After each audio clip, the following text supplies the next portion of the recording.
maalin shaqa ka imaaday trainkaas saarnaa waan daalnaa so markaa trainka soo fuulay lugaha xanuunaysay naag oo Soomaaliyeed baa trainka soo gashay ayada waxay la socotay nin kale ninka asagna wiil la soo ag fadhiistay naagtana qaylay bilowday waxay dhahaysay maxaa ula ag fadhiistaa gabadhan maxaa kaasi fiiri kursiyaha badan yaalo asagana wuu iska qosliyay meel buu iska fadhiyay wuu iska qosliyay so naagta intay soo kacday bay wajigayga soo gashay maxaa kaasi ninkayga maxaa ka rabtaa anigana yaa ihaayo qoso asla naagta way waxaan aqlay wili way ku qaylinaysay iska qaylinaysay wallahi ani wax ma dhibin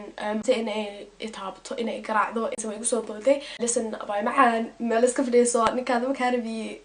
naag gabdhaha Soomaali ma is caawiyaan nimanaha bas bay iska rabaan babla anyway waxay u dhahday way garaacaysaa hal mar ninkayga hadeer waxa rabtaa ninkayga hadeer qaadateed waa ku jeedaa wax ku daawanayay